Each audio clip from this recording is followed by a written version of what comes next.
Breaker of this world's chain, we adore thee, whom all men love, spotless, taking man's form. O purifier, thou art above the gunas three, knowledge divine, not flesh, thou whom the cosmos wears, a diamond at its heart. Let us look deep in thine eyes, they are bright with the wisdom of God, that can wake us from Maya's spell. Let us hold fast to thy feet, treading the waves of the world to safety. O drunk with love, God drunken lover, in thee all paths of all yogas meet. Lord of the worlds, thou art ours, who wert born a child of our time, easy of access to us. O merciful, if we take any hold upon God in our prayer, it is by thy grace alone, since all thine austerities were practiced for our sake. How great was thy sacrifice, freely choosing thy birth in this prison, our iron age, to unchain us and set us free. Perfect, whom lust could not taint, nor passion nor gold draw near. O Master of all who renounce, fill our hearts full of love for thee. Thou hast finished with fear and with doubt, standing firm in the vision of God, refuge to all who have cast fame, fortune, and friends away. Without question thou shelterest us, and the world's great sea in its wrath seems shrunk to the puddle that fills the hoofprint in the clay. Speech cannot hold thee, nor mind, yet without thee we think not, nor speak. Love, who art partial to none, we are equal before thy sight. Taker away of our pain, we salute thee, though we are blind. Come to the heart's black cave, and illumine, thou light of the light.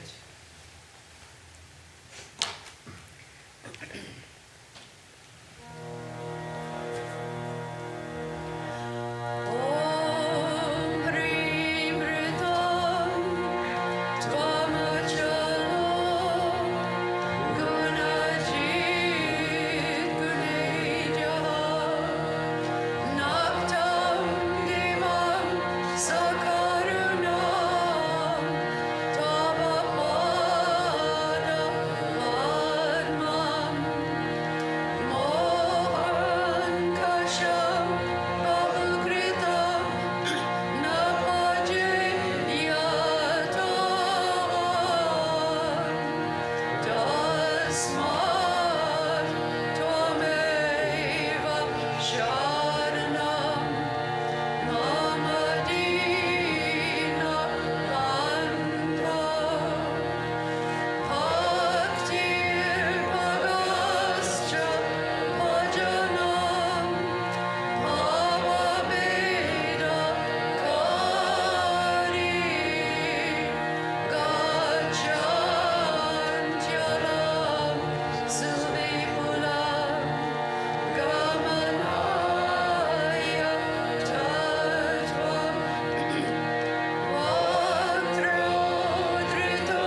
Om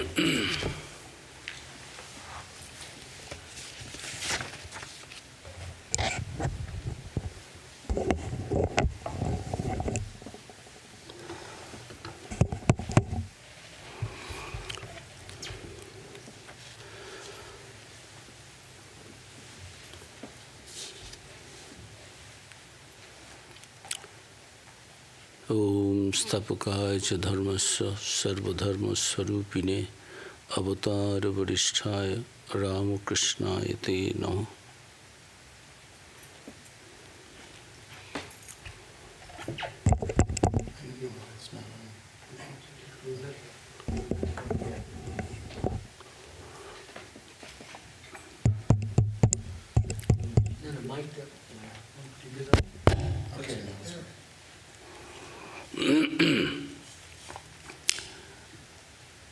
Today is we are celebrating Swami Shivanandaji Maharaj's 171st birthday, Bhartithi.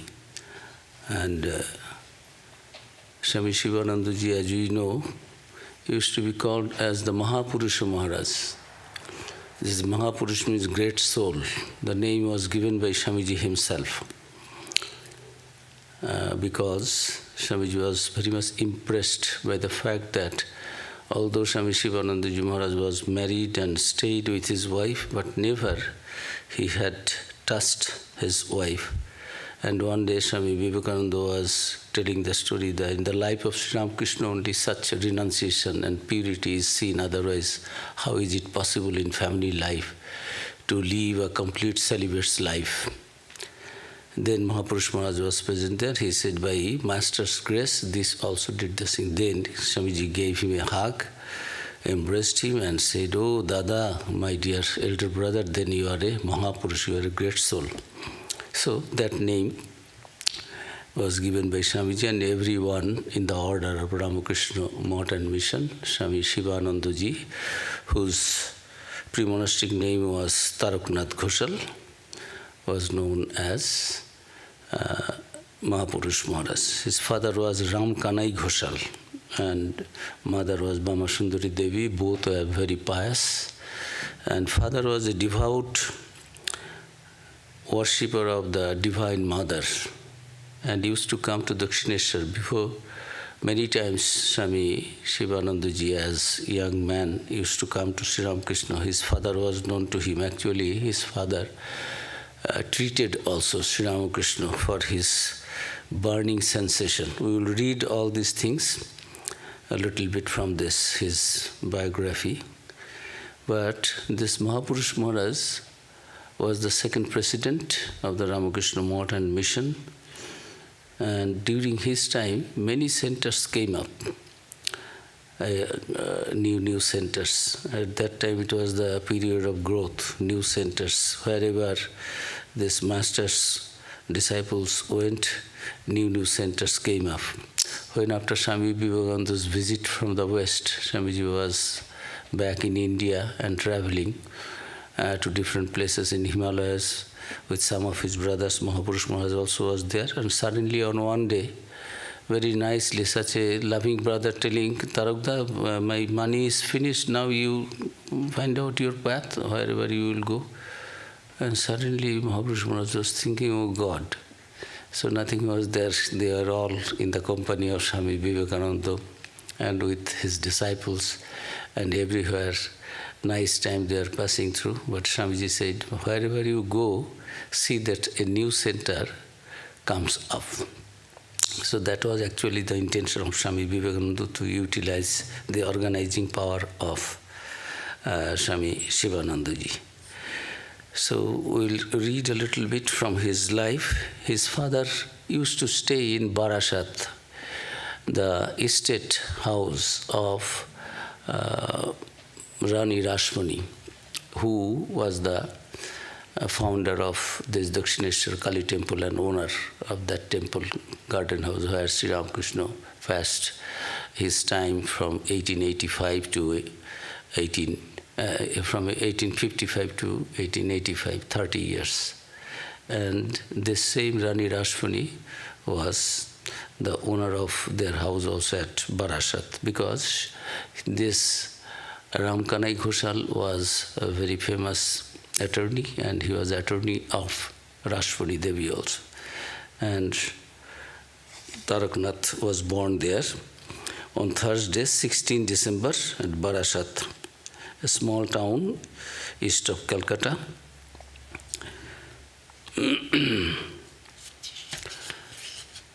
First, he was in the Barasat Missionary School for primary education. Then he went to the high school. He was a good student, but he did not care much for academic education. His headmaster said about him, Tarak's character had such depth and purity that we were all charmed and impressed by it.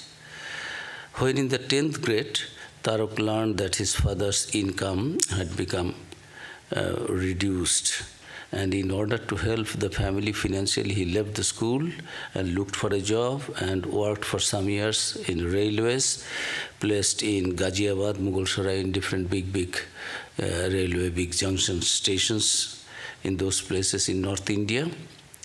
And later he expressed his feelings that since my boyhood I did not care for family life and I had a spiritual inclination in my heart, I shall never be bound to this world by getting married. This idea was deep in my mind, and I had an innate desire to travel to various holy places. I used to work for the railways and call on God. While he was working in Mughalsarai, Tarak spent long hours practicing meditation. He later recalled, then the idea of samadhi would agitate my mind. How to be absorbed in the bliss of samadhi, forgetting the world. This keen desire occupied me most of the time. I was very fond of the meditation pose of Shiva and Buddha. I tried to attain samadhi month after month. I rarely slept at night. I had that one thought, how to attain samadhi. So, in this way, his life was going on, and he came to Calcutta, got married, being forced by his mother, father, because in those days exchange marriage was there. Brother and sister will be married to the same family, bringing a daughter-in-law and giving in marriage also the son. So in this way they could save their dowry amount for the marriage. So Tarak's father's financial condition was not that good in those days, so this happened. And in Calcutta, he was working in Mackinnon and Mackenzie and Company. And first meeting, he went with one of his friends from Calcutta to Ram Datta's house. Ram Datta, the renowned devotee of Sri Ramakrishna, in his house master came, and young Tarak also went there. It was in the May or June month in 1880. And at that time, Tarak was visiting the Brahmo Samaj and became a member there, being influenced by the famous Brahmo Samaj leader Keshav Chandra Sen. And when he entered Ram Babu's house, Sri Ramakrishna was in an ecstatic mood, and Tarak loved from his childhood very much to be absorbed in samadhi, and he first found Sri Ramakrishna in samadhi, and Sri Ramakrishna, oblivious of his surroundings, asking, "Where am I?" Someone answered, "At Ram's house." "Which Ram?" "Dr. Ram." "Oh yes." Then he remained silent for a while. And Tarak recalls about this meeting. That evening I went to Ram Babu's house. I found the master sitting in a room crowded with people. The master was in an ecstatic mood. I saluted him and sat nearby. One can well imagine my surprise when I heard him talking eloquently on a subject which I had been so eager to know about, samadhi. I remember that he elaborated on Nirvikalpa Samadhi that day. He said that very few can attain it, and if one attained it, one's body dropped off in 21 days. So that day he could not talk to Master because so many people were there. He just remained and witness. After 1 month, he visited Sri Ramakrishna at Dakshineshwar, and that day they reached there in the evening. In the dim light of an oil lamp, he saw the Master seated cross-legged in his room with 3 or 4 others on the floor in front of him. Ramakrishna asked affectionately, "Have you seen me before?" Tarak answered that he had recently seen him at Ram's house. Tarak bowed down to the Master, putting his head on the Master's lap, and the latter gently caressed his head. Tarak reminisced, "At once I felt deep attachment for the Master. I felt as if I had known him a long time. My heart became filled with joy, and I saw in him my mother, loving mother waiting for me. So with the confidence, faith, and certitude of a child, I surrendered myself to him, placing myself entirely under his care.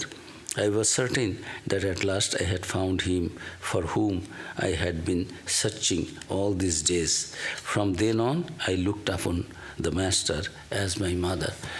Tarak Maharaj lost his mother at the age of 9. His mother was a very loving lady, Mama Sundari Devi. In those days, his father was the secretary of the local school there in Barashat.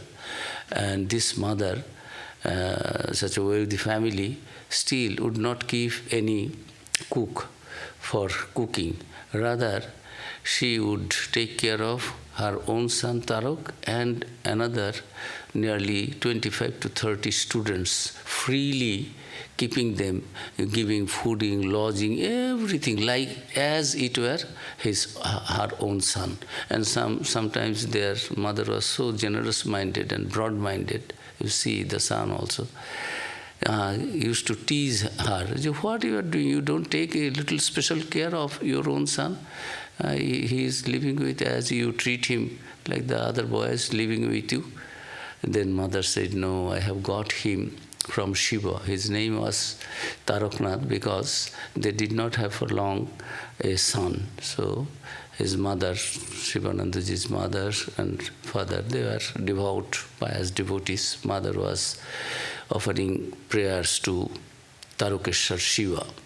And then, being pleased, Bhagavan Shiva, Tarokeshwar, came in vision of his mother and said, "Yes, you will have a very good son with spiritual qualities." And that is how they got this son and kept the name Tarak. Tarak is one of the names of the Shiva. So this mother was telling, Tarak is Bhagavan's, belong to Bhagavan, and Bhagavan will take him, Shiva will take him, Taraknath will take care of him.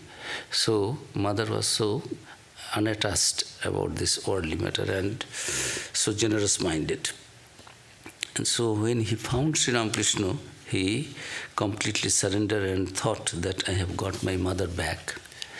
The Vesper service in the different temples began, and the sound of the bells, drums, cymbals all reverberated in the temple garden. Ramakrishna was in a divine mood, and shortly he asked Tarak, "Do you believe in God with form or without form?" We find that the same question he asked to Aim, also the recorder of the Gospel. And Aim also answered, "No, I have faith in the formless aspect." Then Master immediately said, "Oh, that's good, but know that the God with form is also equally true." So here in Tarak's life also, when Master asked him, "Do you like God with form or without form?" "In God without form," replied Tarak. "You can't but admit the divine Shakti who manifests herself in many forms also. So yes, you have faith in God without form, but you can't but admit the divine Shakti also, said the master. He then accompanied Tarak to the Kali temple where the evening service was taking place. The master prostrated before the image of the mother. Tarak at first hesitated because he was a member of the Brahmo Samaj who in their registration appeal form the visitors signed that I don't believe in, I will not kneel down before any image. I believe in the formless aspect of the ultimate reality. So Tarak was hesitating, Sri Ramakrishna is making pranam, why I should make pranam? So he thinking in that way, afterwards, but suddenly the thought flashed across his mind, why should I have such prejudices? Even if this image is only an image, God must be present in it, since He is everywhere. So hesitation was also there, and by the grace of Sri Ramakrishna, this conviction also came to his mind that God is everywhere. Why not God present in the image also? Tarak then prostrated before the image of the mother. After returning from the temple, the master asked Tarak to stay overnight, and Tarak said, no, sir. Master was pestering, stay back here, because master wanted him to be alone and with Sri Ramakrishna for spiritual instructions and practice. But Tarak said, no, I have given my word to my friend, I cannot stay with you, sir. And Sri Ramakrishna was very happy. Then Sri Ramakrishna said, one should keep one's word. Speaking the truth is the austerity in this Kali Yuga. Satya Katha Kalit Tapasya. This is very precious advice of Sri Ramakrishna. In this Kali Yuga, you don't need to do any other spiritual practices if you think, but only follow the path of truthfulness. If you can do that, you will have the vision of God. And he was very happy. And master said, all right, come tomorrow. And the next day, when he returned next afternoon, the master received him cordially. He talked to him about spiritual life and served prasada that had come from the temple as supper, and arranged his bed in the southern veranda, which was adjacent to his room. That night there were no one visitors, and Tarak recalled the meeting. And that night, out of joy, I did not sleep at night. And at midnight, I saw that the master was in ecstasy and pacing naked in his room. He was also muttering something. Shortly, he came to the veranda and asked me, hello, are you sleeping? No, sir, I replied. Could you chant a little of Lord Rama's name? After I chanted Rama's name for some time, he calmed down. Thus I passed that night with joyful intoxication. In the morning, while I was taking leave, bowing down to the master, he said, come again, alone.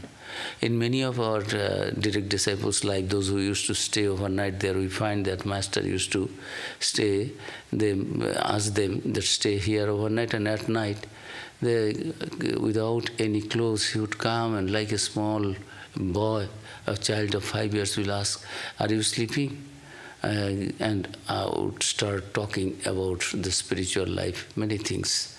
So this happened with many others also. He did not have, whole night was in Samadhi, master's life, and did not have any body consciousness. So that night also, he was telling, come again. In the morning. During my second or third visit, I was serving him when he suddenly touched my chest while in an ecstatic mood. That touch made me lose outer consciousness and sent me into a deep meditative state. We find that Swamiji's life, Vivekananda's life, when Master touched him first, Swami Vivekananda, such a powerful mental state of young Narendranath, he also succumbed completely, became fainted, could not control himself, and lost in mindlessness at that time, as it were. So Mahapurush Maharaj also, I lost my outer consciousness and set me into a deep meditative state. I do not know how long I remained in that state. As a result, everything became revealed to me. I realized that I was the Atman, eternal, and the free. I realized that the Master was the Lord born as man for the good of the humanity, and that I was on earth to serve him.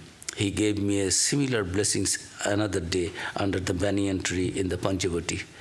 So Ramakrishna recognized as one of his recognized Tarok as one of his inner circle members, and later Tarok reminisced.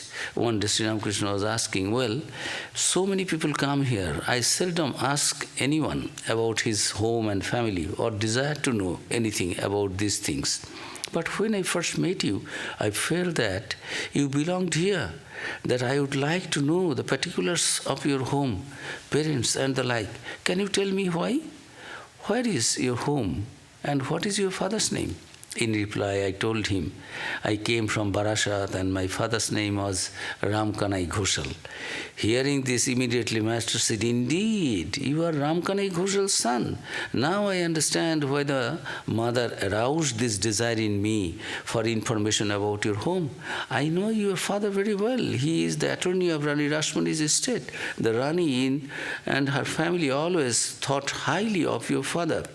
And whenever he would visit the garden at Dakshineshwar, they would do everything to make him comfortable, carefully arranging his accommodation, meals, servants, and the like. He is certainly a highly developed sadhaka, a spiritual aspirant. In the early days, 1850s, whenever his father used to come, this Taraknath Ramkanai Ghoshal, came here, he would take his bath in the Ganges. Master is describing his father to the son. Put on a red silk garment and enter the mother's temple. He looked like a veritable Bhairava, celestial attendant of Shiva.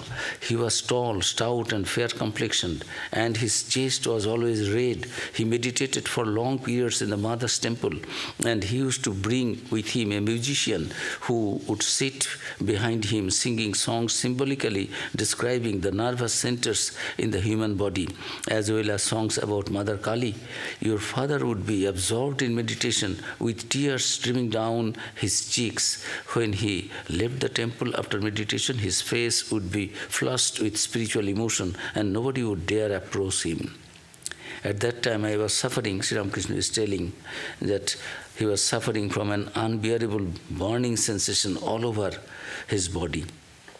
When I met your father, I said, well, you are a devotee of the mother and so am I. I also practice meditation, but can you tell me why I feel a burning sensation all over my body? Look, the burning sensation is so intense that the hairs of my body have been singed. It is sometimes excruciating. Your father recommended that I wear an amulet bearing the name of my chosen deity.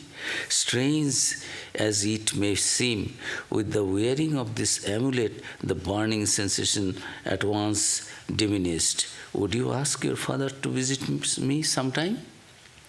In those days, I was living in Calcutta, going home only occasionally. My father was very pleased when I told him about Sri Ramakrishna, and he came one day to see the master. On another occasion, the master said, your father's spiritual practices were attended with some desire for worldly objects. As a result of his spiritual practices, he amassed much wealth and also spent it nobly.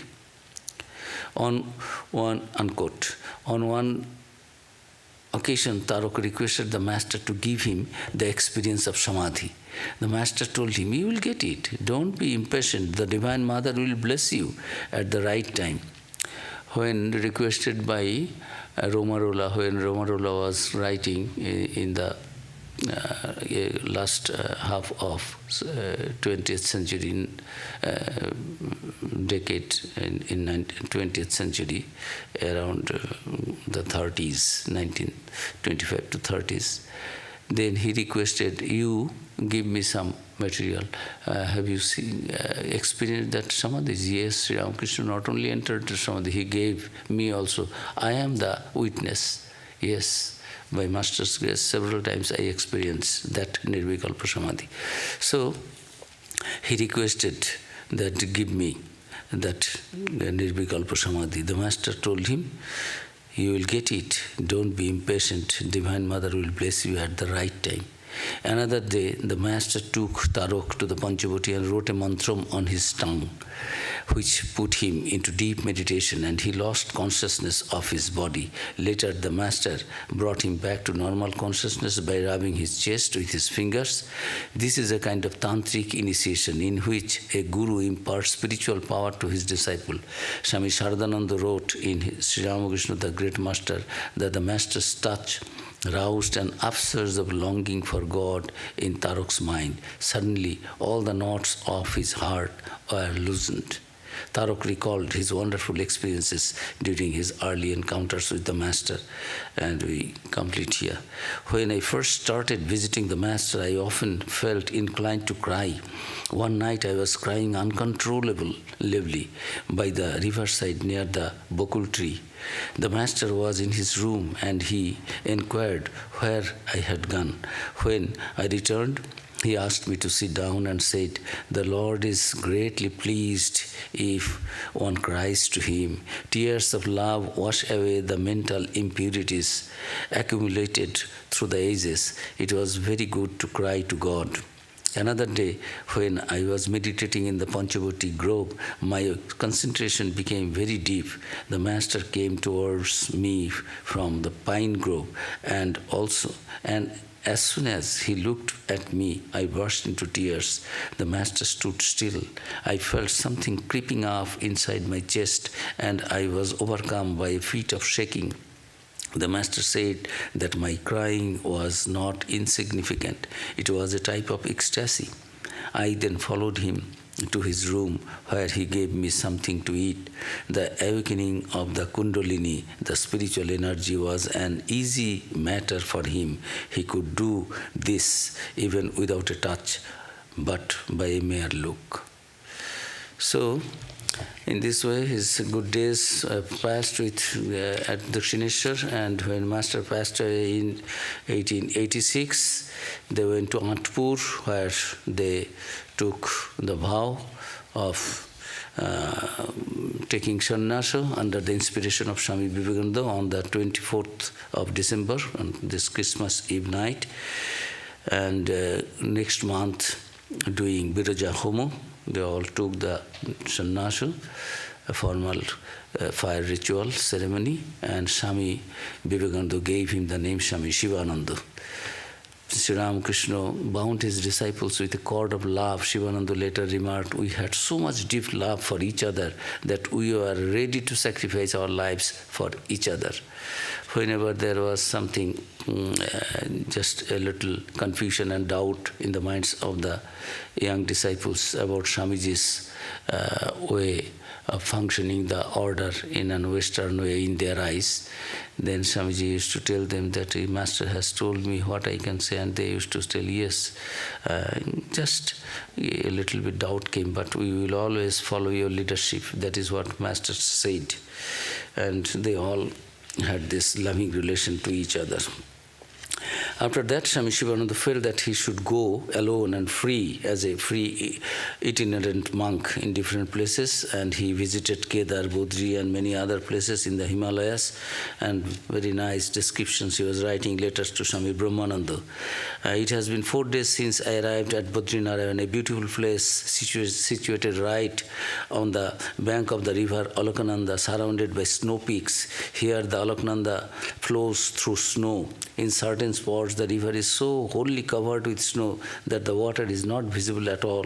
While coming to Badrinarayan, I had to walk over snow part of the way. So, nice time he was spending in different places doing sadhana, and when Swami Vivekananda came back, as I told, and they were with Swamiji in company, and after passing away Swamiji, Swami Brahmananda was made the president, and Mahapurush was mostly used to stay in the Belur Math and Kashi, Benares, and after the passing away of Raja Maharaj, he was made the president, and he initiated many devotees brought into the spiritual joy in the lives of the hundreds of devotees. And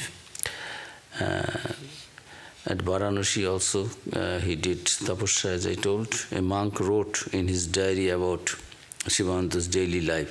He in Varanasi, his bed was a blanket and a tiger skin. Even in cold winter, he would sleep on the floor of the hall, first spreading straw and the tiger skin over it, and then covering himself with a blanket. Sometimes at 2 a.m. he would sit for meditation near the fireplace. In the morning, he would open the shrine, and then he would chant for a long time from the Gita, Chandi, Upanishads. So, this was the wonderful spiritual life they led. And in Belur Math, and during his last days, he suffered from a attack and could not talk properly, and towards the end,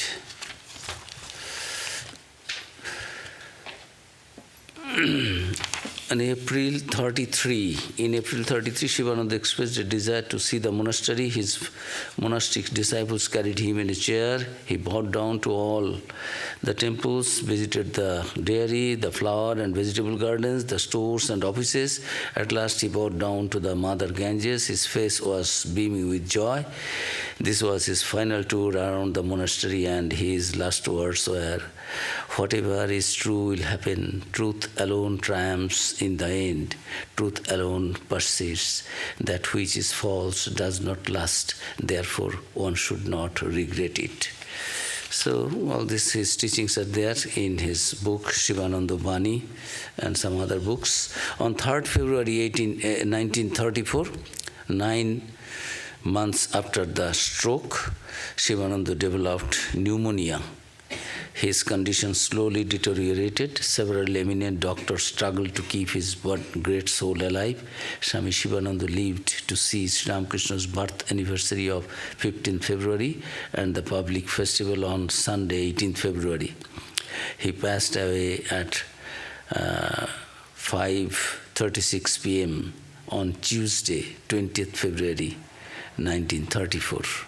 At the final moment, Shivananda's face beamed with joy and the hair of his head stood on end, both considered to be auspicious signs.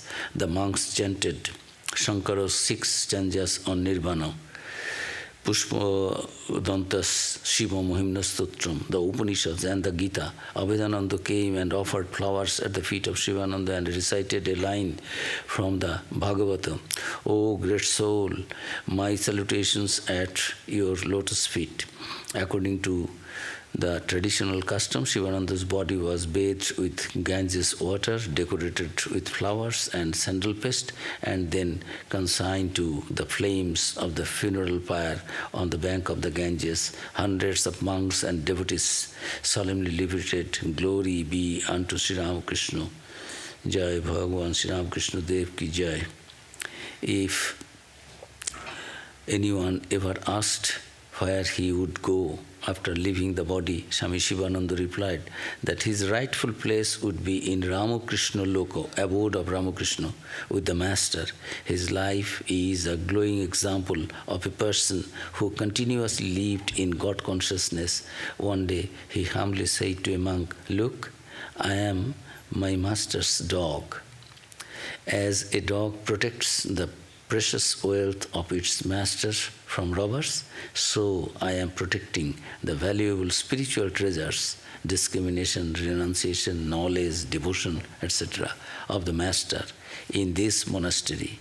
He who stays here like a faithful dog will attain the greatest good."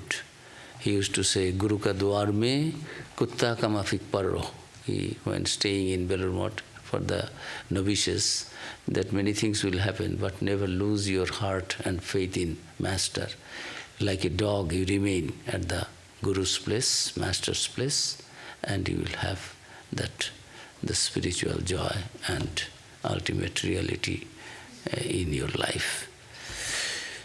Om Shanti Shanti Shanti Shri Ram Krishna Arpanamastu.